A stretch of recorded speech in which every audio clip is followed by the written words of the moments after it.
Hello everyone. Good morning, good afternoon, good evening, depending upon when you are watching this video. In the earlier sessions, in relation to the clubbing of income provisions, we discussed about section 60, 61, 62, 63 and 64 also, under various circumstances when the clubbing provisions would be applied, which means nothing but the income is earned by somebody else, but such income is included in the total income of SSC.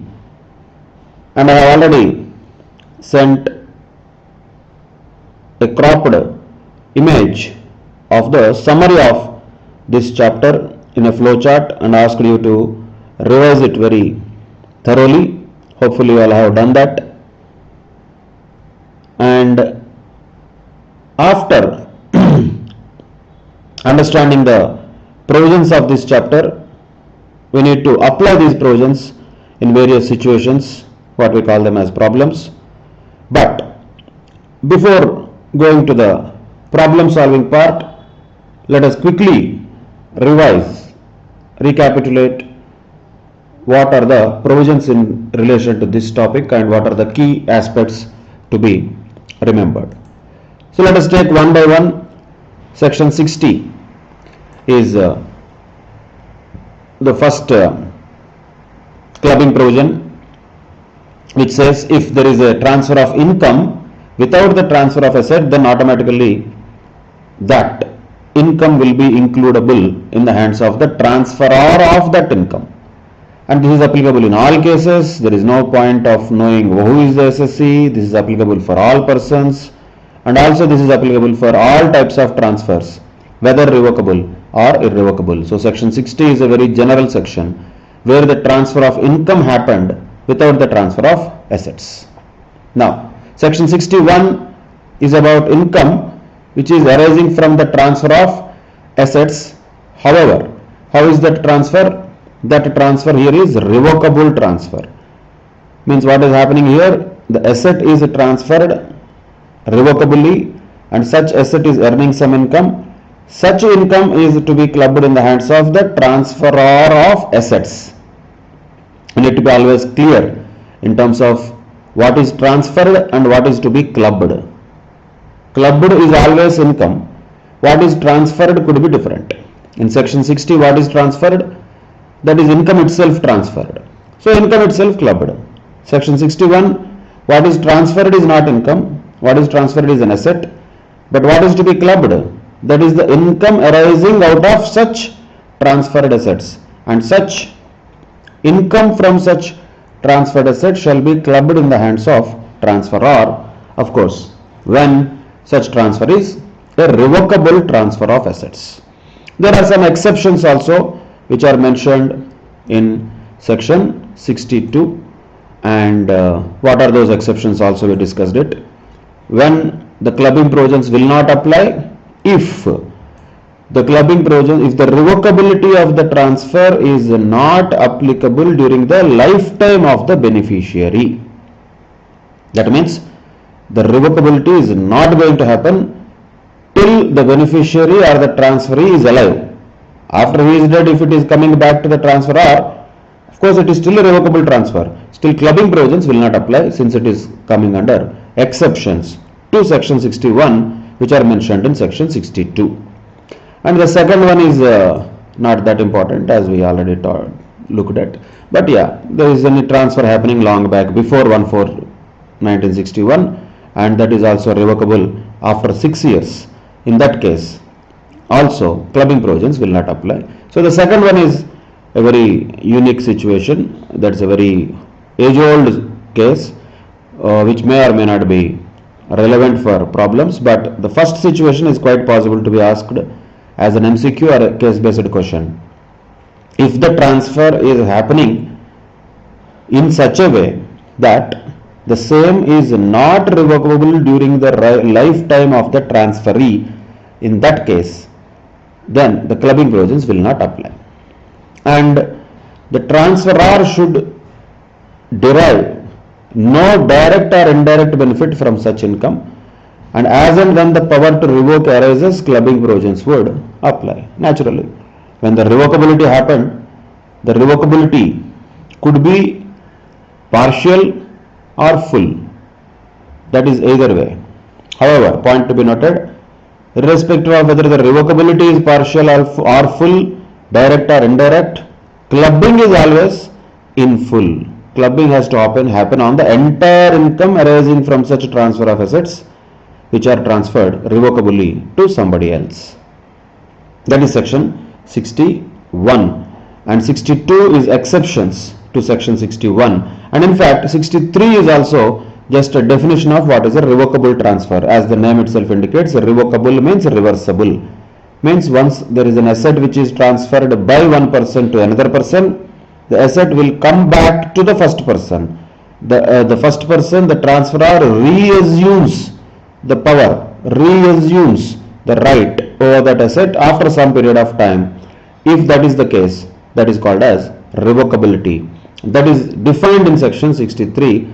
That is not a clubbing provision, but that is only telling us what is the meaning of revocable transfer.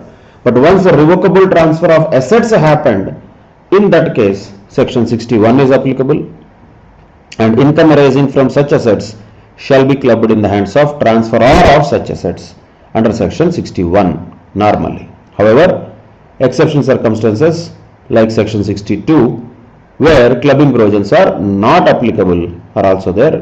What are those two things? One, if the revocability does not happen during the lifetime of transferee, then clubbing provisions are not applied.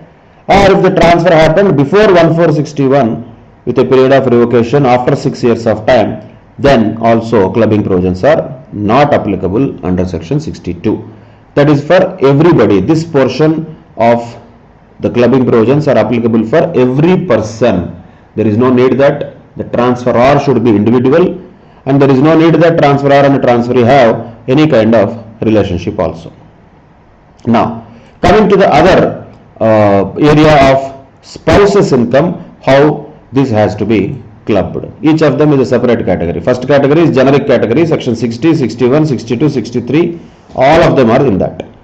Then coming to spouse, these are the three areas where spouse's income is going to be clubbed, and the provisions are like this: 61, 64, 12, 64, 14, 64, 16. Easy to remember. 64, 1 is common, 2, 4, 6, 7, not 6, 7, 2, 4, 7, 24 by 7 you can say. So 24 by 7 means 2, 4, 7 are those three cases where the spouse's income shall be clubbed in the hands of the SSE. In that, major one is major one is this one, first one, that is 64, 1, 2, where remuneration to a spouse is being given in relation to the services she is rendering, where in a concern in which the SSA has a substantial interest. So spouse is receiving some remuneration from a concern in which the SSA has substantial interest, and we know what is a substantial interest. When we can say a particular person has a substantial interest, when we can say if such person is having at least 20% voting right or profit share in any organization, such person is said to be having substantial interest. Okay, he has substantial interest, does not make any difference. But if a person is having substantial interest in an organization and that organization is paying to the spouse of this person some remuneration, then such remuneration is deemed to be the income of the original person, and then it will be clubbed in the income of our SSE. So that is the clubbing provision in relation to spouse's remuneration. Of course, there is an exception. And what is the exception here? Where the spouse is possessing technical professional qualification, then the clubbing provisions will not apply. That is an exception to section 64, 1, 2. That is in relation to clubbing of income of spouse in the hands of the SSE. That is one case. Another case is income arising from an asset which has been transferred by the SSE to his spouse without adequate consideration or without any agreement to live apart. Of course, if there is an agreement to live apart, clubbing provisions will not apply if the wife and husband are normally living together without any agreement to live apart or divorce. In that case, if the SSC has transferred any asset to the spouse without adequate consideration, then any income arising from such asset, including house property, though the house property related provisions are already mentioned in section 27, where transfer of house property to spouse without consideration has already been discussed, then transferor will be deemed as owner of such property, and such income from house property shall be taxable, shall be included in the income of transferor, that is the SSC. And who is the legal owner here? Spouse. Who is earning income in reality? Spouse. But in whose hands it is taxable? In the hands of the transferor of asset, who is also the SSC for us. In that case also spouse's income is clubbed in the hands of SSC. Another case. Of course, there is a third case here in relation to spouse's income, which is in relation to 64(1)(7). There, if any transfer happened in favor of a spouse, means the transfer is not happening directly from the SSC to spouse, rather it is transferred to some other person like AOP or any other trust or something, and that has been transferred to that trust or AOP without adequate consideration, but ultimately who is getting the benefit? The benefit is coming to spouse. In other words, the asset is not though legally transferred to the spouse, the benefit from that asset has been effectively transferred to the spouse. So the point once again comes here, whether the SSC transfers the asset directly to the spouse or indirectly to the spouse, if the benefit of such asset accrues to the spouse, automatically clubbing provisions will apply, and whatever income that spouse earns from such asset should be clubbed in the hands of the SSC. But understand the difference between this point and this point. In this point, the asset itself is transferred to the spouse. In this point, asset is not transferred to the spouse, it is transferred in favor of somebody else. But the benefit from such asset is actually accruing to spouse. So this is like creating a benefit in the asset in favor of spouse indirectly.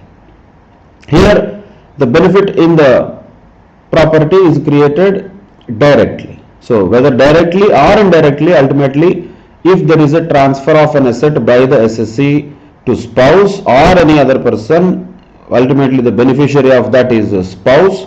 In that case, the income from such asset shall be clubbed in the hands of transferor. That is all about clubbing provisions in relation to spouse.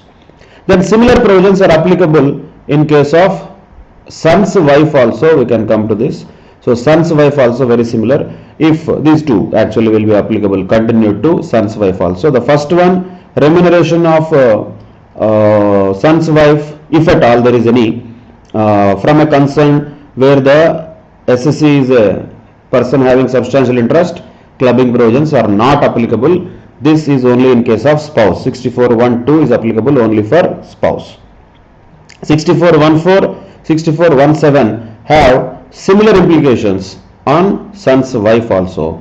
So if there is any income arising to son's wife from an asset transferred without adequate consideration, that will be clubbed in the hands of transferor. Same way, any income arising to any other person or AOP from the assets transferred without consideration, ultimately who is the beneficiary here? Son's wife. If that is the case, then also such income shall be clubbed in the hands of transferor. And who is the transferor in this case? Transferor is father-in-law or mother-in-law. Transferee is bahu, that is son's wife. So in this case also clubbing provisions will apply, though legally son's wife might be the owner of the property, legally son's wife might be earning income from any other property, directly or indirectly. In all cases it will be clubbed in the hands of transferor, that is the SSC. These are the various aspects in relation to clubbing in respect of 64(1)(2), 64(1)(4), 64(1)(7). Here 64(1)(6), 64(1)(8). If you don't remember the subclasses and subsections, at least you can refer to as section 64(1). Enough. That is enough. But 64(1)(a) is a very important aspect, that is minor's income, that is 64(1)(a). What happens here? All income of the minor is clubbed in the income of the parent whose total income excluding minor's income is greater. That is a simple way of understanding it. All income of the minor clubbed in the income of parent whose total income excluding the minor's income is greater. However, you have to remember this particular section, very important. Exemption of up to 1500 rupees, up to, not exactly 1500, up to 1500 rupees per child is available under section 1032. That exemption you have to remember. Clubbing provisions of minor always applicable. Normally when the minor earns some income, that income is to be not taxed in the hands of minor, rather it will be taxed in the hands of the parent. Question comes, which parent? That parent whose total income is higher before doing this clubbing. And of course there are some exceptions here. These two exceptions also to be remembered very clearly. What are the exceptions to be remembered here? One, if the income is earned from manual work or from skill, talent or specialized knowledge or experience, then there is no clubbing. Two, where the minor is suffering from any disability which has been mentioned in section 80U, then also clubbing provisions will not apply. Means what?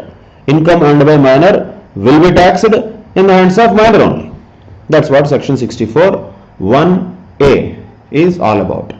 But this has to be actually focused a lot compared to other sections, because 60, 61, 62, 63, these are all very generic sections, they can be easily understood. 64(1)(2) is more important, related to spouse, and these two here and these two here are same, whether it is related to spouse or wife's son's wife.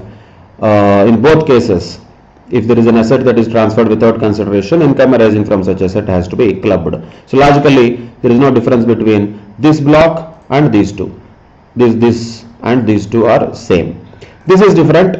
This is going to be something which is only applicable for spouse, and all others are generic. 60 is a generic section applicable to everybody. 61 is also applicable to everybody except when that is a revocability happening after the death of transferee. So these are the sections which are normally useful in clubbing. But out of all this, the very important section is 64(1)(a), and you need to be very thorough with the provisions of 64(1)(a). So let us quickly go through some of the aspects related to 64(1)(a) in detail. Once again, most of them are already known, but certain subtle points have to be always remembered. First, what does the 64(1)(a) say?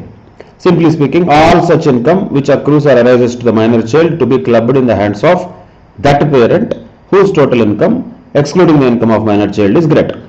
However, if the marriage of the parent does not subsist, it shall be included in the income of that parent who maintains the child. This is the provision which we already discussed. Nothing new here, we are just revising it. Same way, section 1032 also we discussed, where the income of the child is so included in the hands of the parent shall be entitled to an exemption of maximum 1500 in respect of each minor child under section 1032. That is very important section to be remembered, and the amount of 1500 also has to be remembered always. Once an income is included in the hands of one parent, it shall continue to be clubbed in the hand of that parent only in all future years, unless the assessing officer thinks that it should be clubbed in the hands of other parent. That is also a provision which we discussed. And another point is a twist point we should always know within the Income Tax Act. Children include stepchildren or adopted children also. That is another point to be noted. But what is also very important here is when the clubbing provisions will not apply. When they will not apply, if the child is suffering from any disability under section 80U, like what, physically disabled, totally blind, etc. We don't need to know the disability names, but if there is any disability mentioned in section 80U, if the minor child is suffering from such disability, clubbing provisions will not apply. Means no need of clubbing. Income will be taxable in the hands of that minor child himself or herself. Same way, if the income is earned by the child due to the manual work or the activity applying skills, talent or specialized knowledge or experience, then also the income will be taxable in the hands of income earner, that is minor child in this case, but not the parent. So no clubbing provision in that case also. But why this point is very important, the next one, twist point and MCQs, lot of cases it is quite possible. Look at the last point, very important point here is, if an individual transfers a house property to a minor married daughter. Minor married daughter is a very important case, not normally speaking, normally there will be very few people like that, but from examination point of view, since it is a twist point, because it is not the same thing everywhere, you have to remember income from house property also here. If an individual transfers a house property to the minor married daughter, then what happens? Income from such property is not clubbed in the parent's income. If you remember the house property provisions, where the deemed owner provisions are there in section 27. 27 says what? If a property is transferred to spouse or a minor child without adequate consideration, then the income from such property shall be included in the hands of transferor, and there are exceptions there. One exception is, if the transfer of house property happened to the spouse as an agreement to live apart, then there is no need of clubbing. Another exception there was minor married daughter. That is coming once again here. If a house property is transferred to the minor married daughter, no clubbing provisions. However, why this is important? Clubbing provisions are attracted in respect of other income of minor married daughter. See, that is the variety. So if there is minor married daughter, clubbing provisions will be applicable normally for all incomes. However, clubbing provisions will not be applicable only for income from house property. That is what makes it a special point in relation to minor married daughter. You have to keep that in mind very carefully. These are the small subtle cases where the questions will come from. So in general, minor married daughter is not something different from any other minor. But where the difference will come, income from house property of minor married daughter shall not be clubbed in the hands of the parent. That is a very important exception we have to remember. So these are the provisions of section 64(1)(a), that is related to clubbing of income in relation to minor, and where it has to be clubbed in the hands of the parent. Which parent? That parent whose total income is higher before doing this clubbing of income of the minor child. That's what is the summary of all the provisions which we already discussed, ranging from 60 to 64. That's what we discussed, 60, 61 and 62 as well as 63 and 64. Within 64, 64 1 2, 64 1 4 and 64 1 7 also are there. Later we have clubbing provisions in relation to son's wife contained in 64(1)(8) and 64(1)(6). Then very important provision 64(1)(A), that is in relation to clubbing of minor's income. Each of them is a very important point to be remembered. All these things you have to read very thoroughly and revise them also as given in the diagram or whatever the flowchart type thing which was already given to you. Now some other general points to be noted before moving to solving of problems is: 1. Clubbing is mandatory. Clubbing is not optional. It has to be done irrespective of whether it is for the benefit of the SSC or whether it is for the benefit of revenue, means government. So government or assessing officer cannot do clubbing when it is beneficial to the government, and he will say no need of clubbing, don't worry, whenever it is not beneficial to the government. That is not possible. It has to be done means it has to be always done, not only for the benefit of revenue. So the first point is clubbing is mandatory. Second, should we club negative income also? Always yes. There is no difference between plus and minus normally in Income Tax Act.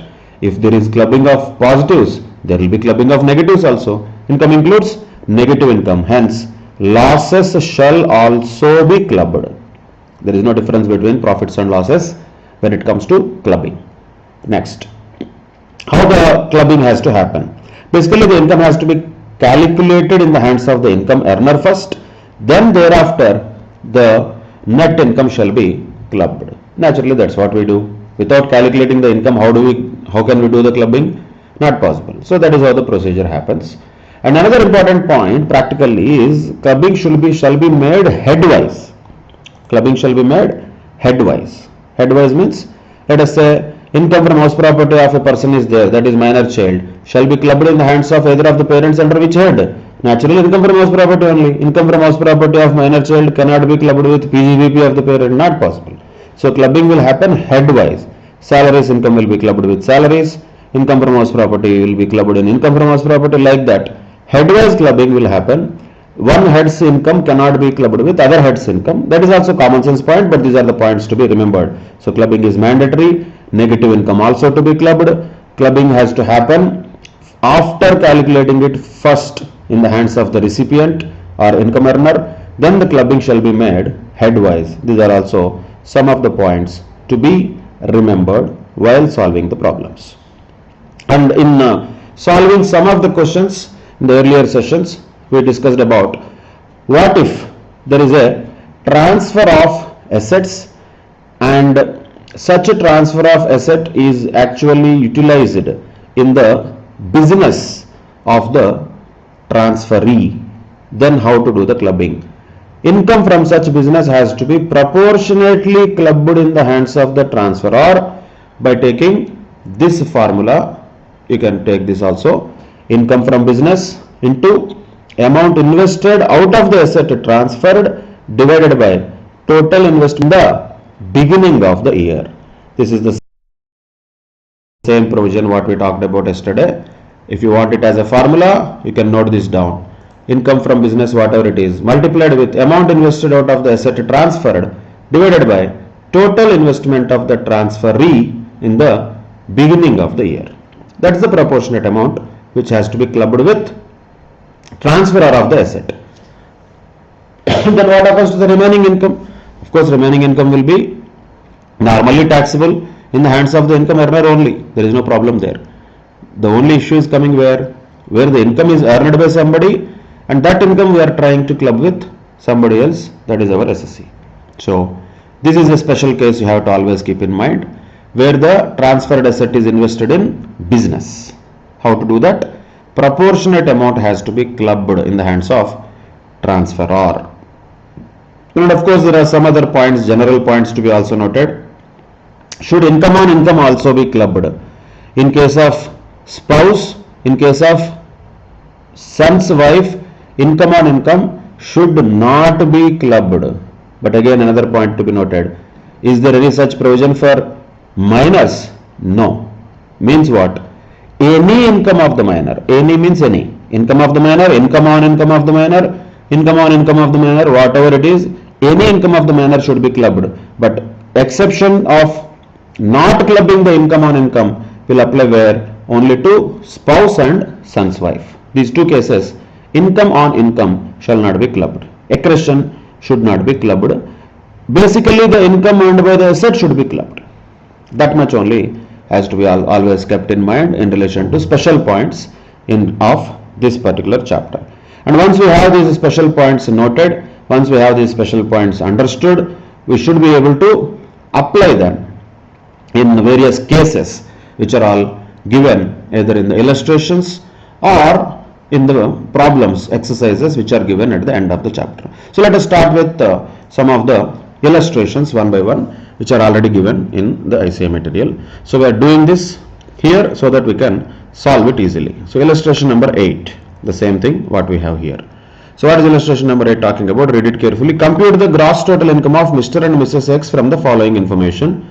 The salary, income and other details are given. Brief working is sufficient. Detailed computation under various heads of income is not required is what is said.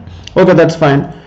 Basically just like any other question, we need to have a normal heading statement showing computation of what? Gross total income.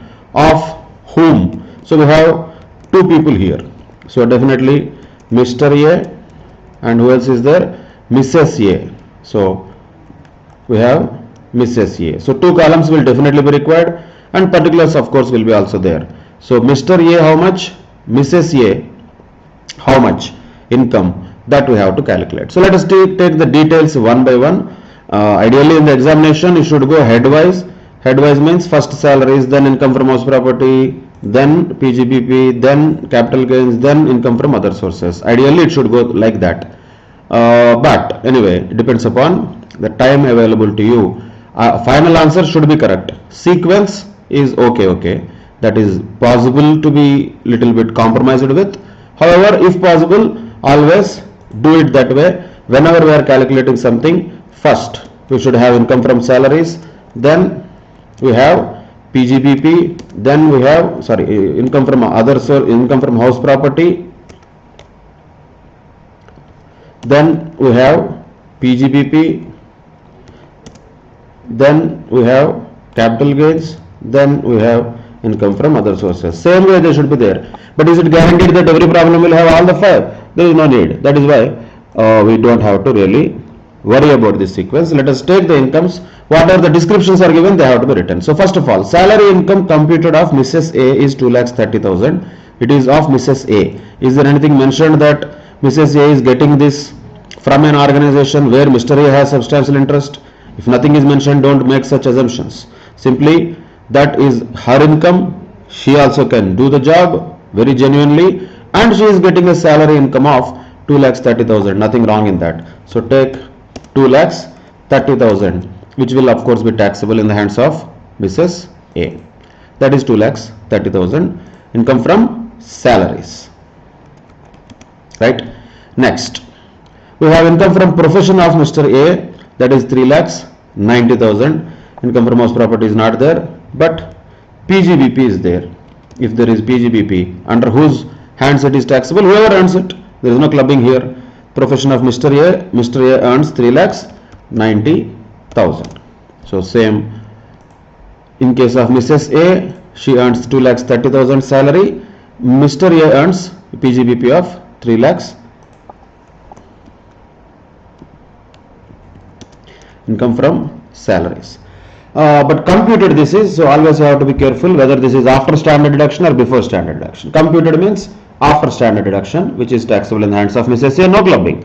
No clubbing is required in this case. PGBP, Mr. A also, no clubbing is required because they are their individual incomes. There is no clubbing required there. Now look at point C. Income of minor son B. B is the minor son of them, and where from he is getting? From company deposit. Doesn't matter. However, wherever he gets from, 15,000 definitely has to be clubbed in the hands of that parent whose total income is higher before doing that clubbing.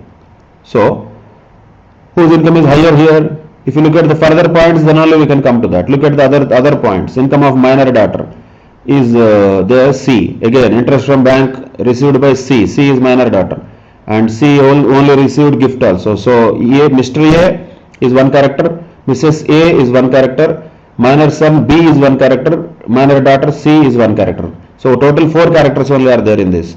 So other than the incomes mentioned in point number A and B, there are no incomes of Mr. A and Mrs. A, which means who has a higher income before clubbing of minor's income? Mr. A. So automatically now we have to come to a conclusion.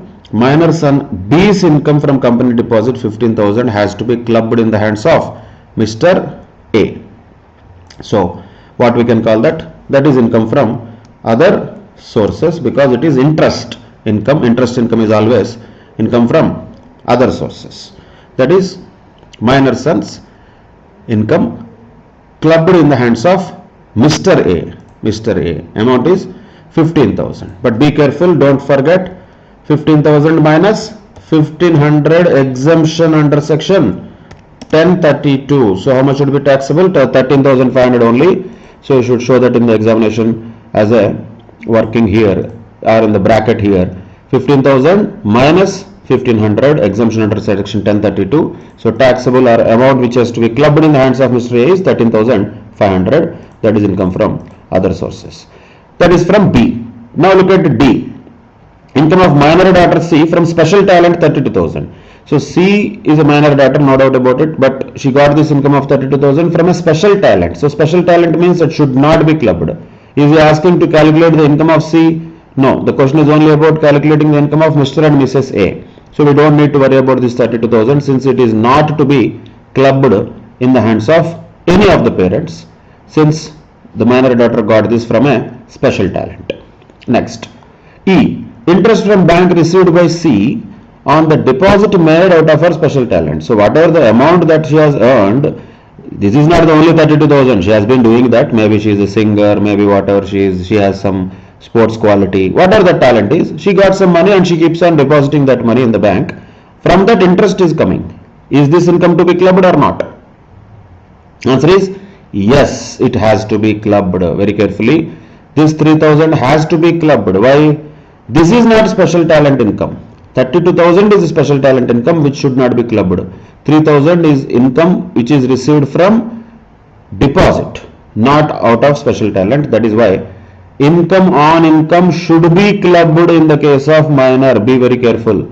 Income on income should be clubbed in the case of minor. Income on income should not be clubbed in the case of spouse and son's wife. So here, since minor daughter is there, C, this 3,000 should be clubbed.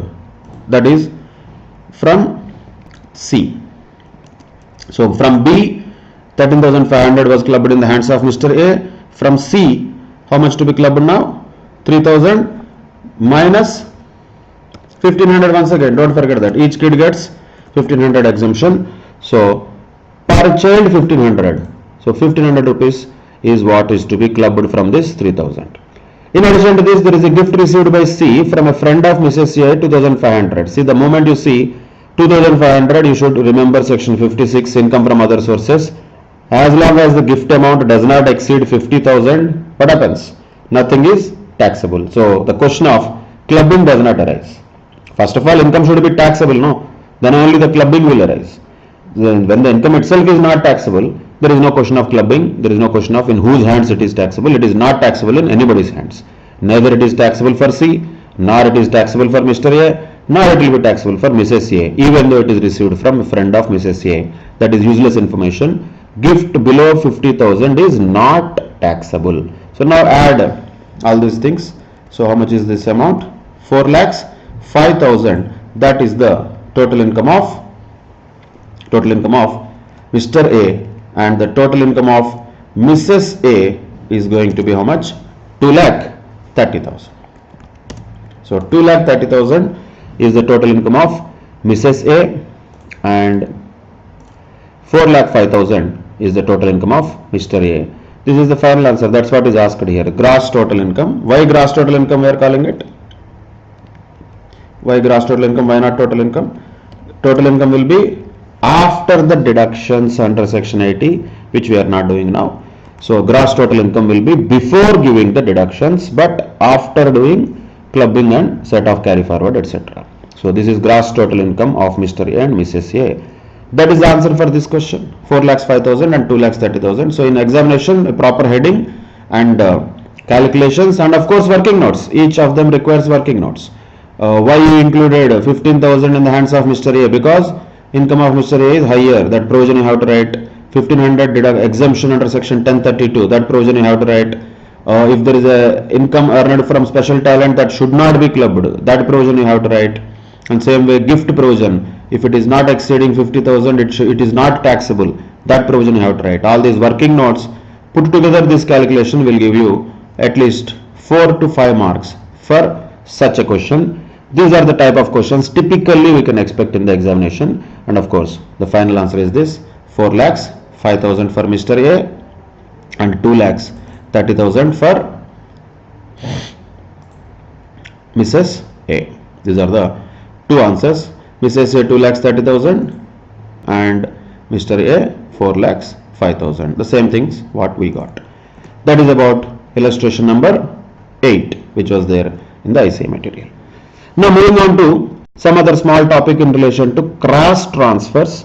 Cross transfers is also something where the SSCs may be sometimes over smart and try to create transfers in such a way that directly they may not be transferring to their spouses. Rather, they may be transferring to somebody else, and that somebody else may transfer back other income where there is a cross transfer. So let us just understand this very simply.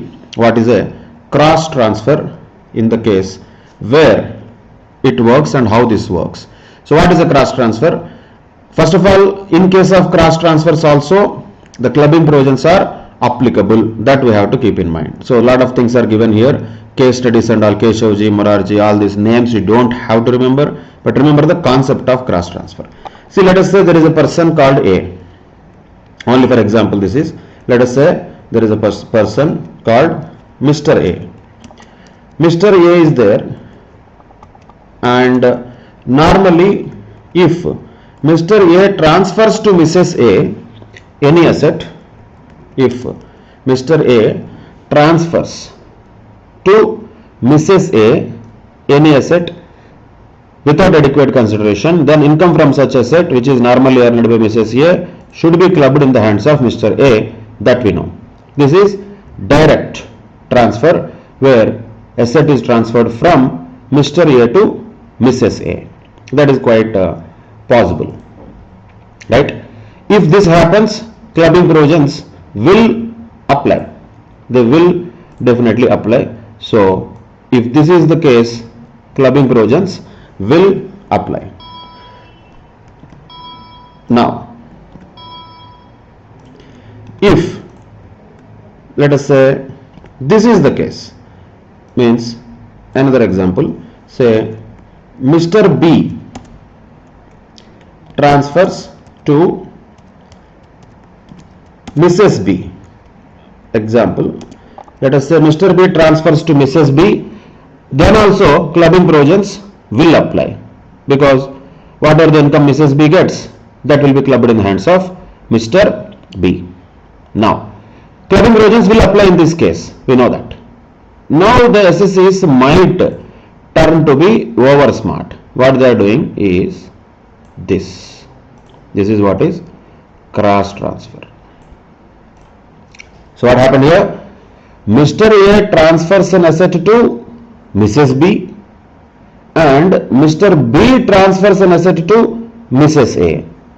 So ideally speaking, since these two persons do not have any relationship, clubbing provisions should not apply, and it need not be a revocable transfer. If it all is a third party transfer is there, only one that will be applicable. Clubbing provisions of income arising from such asset will be applicable under section 61 when that is a revocable transfer. If it is irrevocable, no clubbing provisions will apply. So here Mr. A will transfer to Mrs. B, who is a third party to him, irrevocably. Mr. B will transfer an asset to Mrs. A irrevocably, who is a third party to him, and legally they may escape from clubbing provisions by doing this. If they do this, that's what we call as cross transfers. That is cross transfer. Point comes now. Should that be allowed? Should this smartness of SSCs be allowed just like that? Or should the act be over smart and smarter than them? Naturally the second choice. So what the act does, even if you do this, even if you do the cross transfer, still it should be applicable. Clubbing provisions will be applicable. But how they will be applicable? Whatever Mr. A transferred to Mrs. B and the income that Mrs. B is getting from such asset will be clubbed in the hands of Mr. A. Then they cannot say, we don't have any relationship, how can there be clubbing? There will be clubbing since it is coming under the purview of cross transfers. Even in case of cross transfers, clubbing provisions are applicable. They cannot escape from clubbing provisions by resorting to these type of structural arrangements. Not possible. So whatever income Mrs. A gets from the assets that she got from Mr. B, that will be clubbed in the hands of Mr. B. Though these two people are not related, still clubbing provisions will be applicable. Though these two people are not related, still clubbing provisions will be applicable. If anything like that happens, that is called cross transfer. This is a very important sideline concept, a small concept, but MCQs or short questions can be expected. Now look at illustration number 9. This is the one which is talking about cross transfers. Understand this carefully. Mr. Vasudevan gifted a sum of 6 lakhs rupees to his brother's wife. 6 lakhs rupees Vasudevan gifted to his brother's wife. Date doesn't matter. Naturally, it will be during our previous year. In the same year, his brother gifted a sum of 5 lakhs rupees to Mr. Vasudevan's wife. So, Vasudevan gifted to his brother's wife. His brother gifted to Vasudevan's wife. Cross transfer very clearly. But point to be noted here, amount is not same. Amount here, what Vasudevan gifted to brother's wife is 6 lakhs. What brother gifted to Vasudevan's wife is 5 lakhs. So how much should be clubbed here? Here itself we can understand. Can 6 lakhs be clubbed? Not correct. To what extent it is arising, or to what extent it is becoming a cross transfer? To an extent of 5 lakhs, it is becoming a cross transfer. That is why 5 lakhs should be definitely clubbed in the hands of the transferors, both Mr. Vasudevan also and his brother also. Then, these are the amounts which are gifted. By the way, this is an asset that is transferred, not an income. Asset is transferred. What is that asset transferred? Cash. Cash is also an asset. And clubbing will happen to asset or income from that asset. Clubbing will not happen for asset. Clubbing will happen for income from that asset. Now, the gifted amounts were invested as fixed deposits in banks by Mrs. Vasudevan also and the wife of Mr. Vasudevan's brother also. But look at the date here. On 1st August 2019, here date is important because it is important for interest calculation at the rate of 9% interest. If this is the case, examine the consequences of the above under the provisions of the Act in the hands of Vasudevan also and his brother also. Now, first of all, calculate this. How much is going to be the one where clubbing provisions are applicable? Definitely not 6 lakhs, it is going to be 5 lakhs only. So 5 lakhs into 9% into how many months here? August, September, October, November, December, January, February, March. How many months? 8 months are there here. So 5 lakhs into 9% into how many months? 8 by 12. So how much amount will be considered as income here?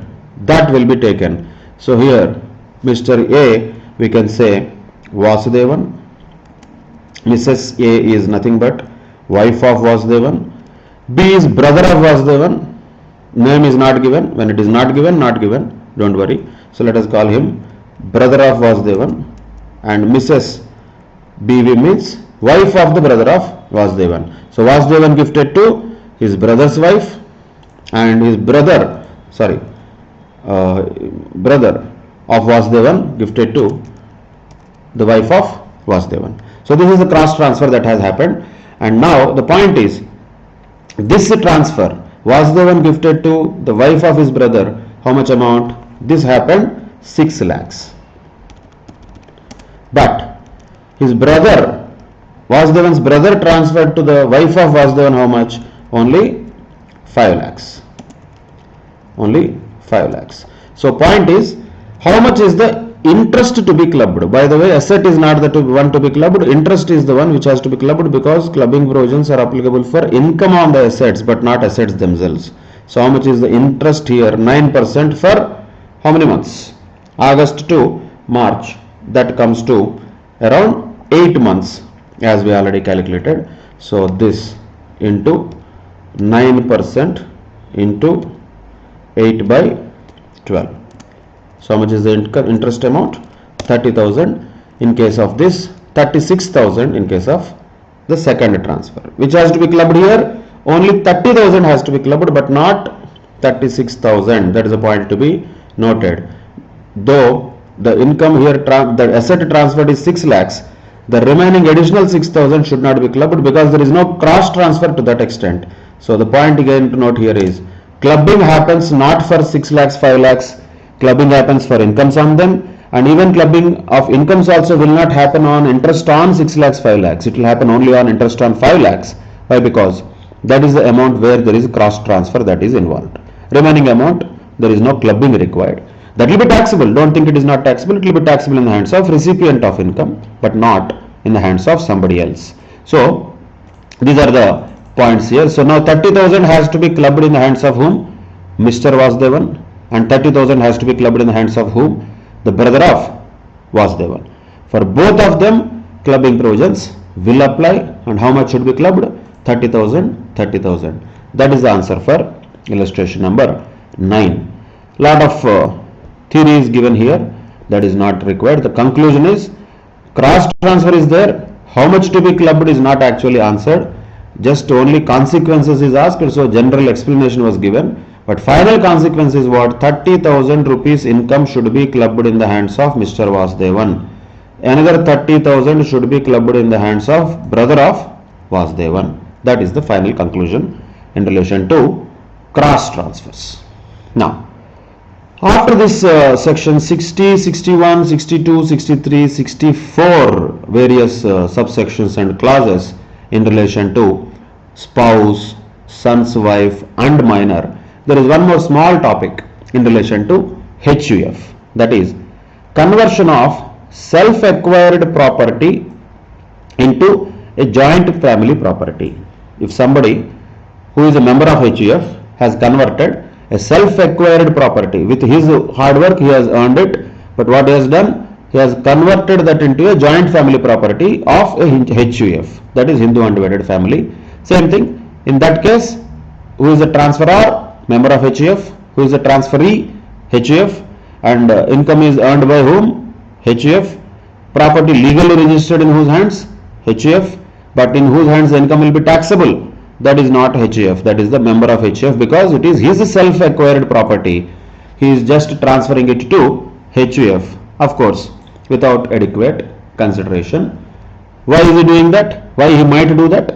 Because if it is HUF, there will be number of people against whom the income will be diluted. Let us say one member has a property which gives him 10 lakhs income. That will be taxable in his hands normally. Without this clubbing provision, what will be his thought? Okay, I will transfer this property to HUF, and there will be 5 members of HUF who will get a share of this income, 2 lakhs each. So each member now will get 2 lakhs income. But essentially, whose property is that? That is the member's property. He is transferring it or converting it into a joint family property only for the purpose of reducing or avoiding tax. In order to counteract that, any such conversion of self-acquired property into a joint family property shall be taxable. The income from such property shall be taxable in the hands of transferor. And who is the transferor? The individual, the member of HUF. That has to be understood here, very important point. Now, another thing is, what if after some time there is a partition of HUF, totally or partially? In that case, the income anyway what he gets as his share, the property what the SSC gets as his share, anyway will be taxable. But not only that, even such income derived from the converted property as received by the spouse on partition also is deemed to arise to the other spouse, our SSC, from the assets transferred indirectly by the individual to spouse. So understand this also, another situation. In example, let us say Mr. X transfers a property to HUF of his family. Mr. X transfers a property to HUF of his family. Let us put it straight.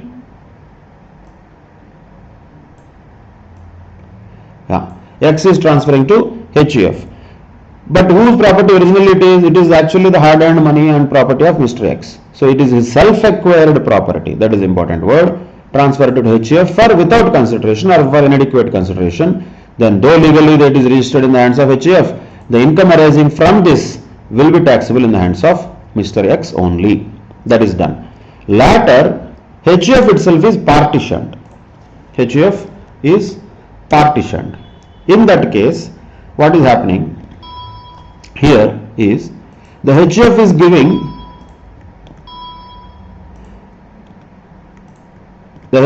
giving some amount of income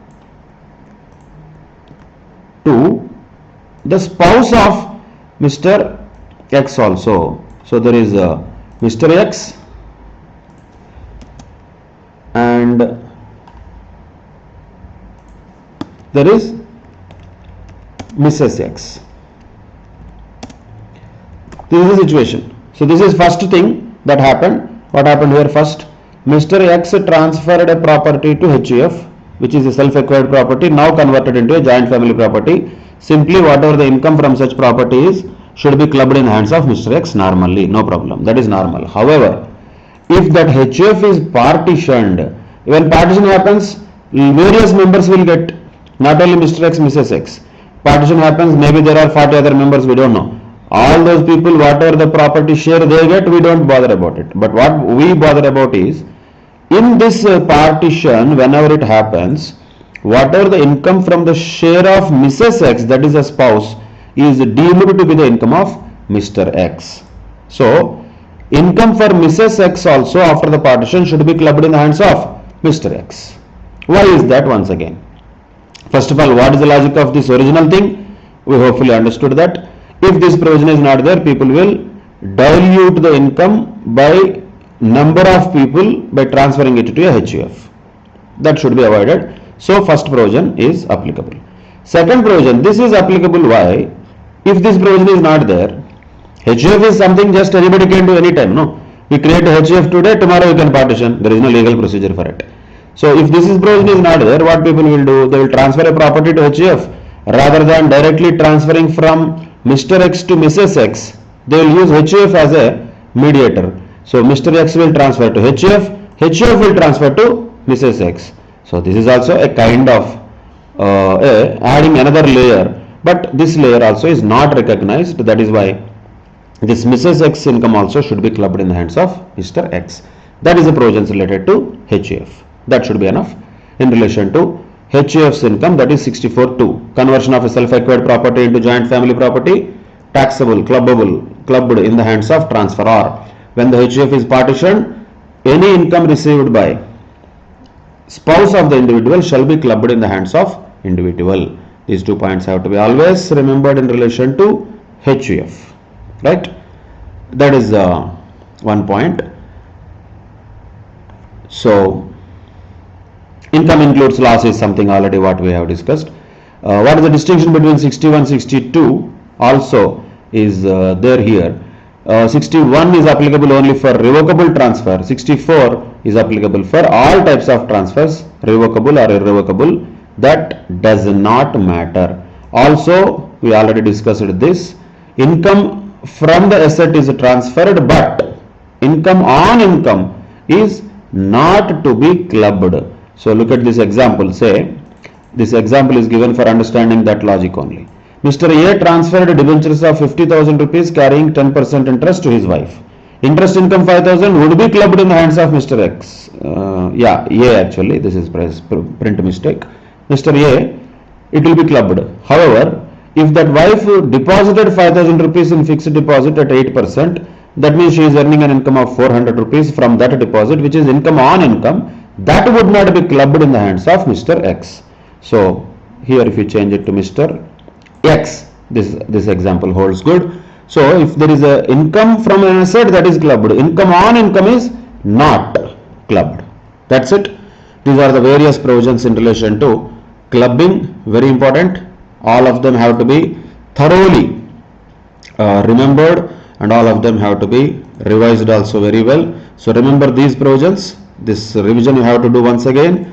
Remember the general notes also, and this formula particularly where the income is arising from a business which is started by using the assets transferred from the SSE. So proportionate amount of such income should be clubbed in the hands of SSE. And minor child provisions are very important. Go through them and thoroughly remember all these exceptions also where the clubbing provisions are not applicable. Once we are thorough with these things of cross transfers and also related to HUF, these two are also important aspects.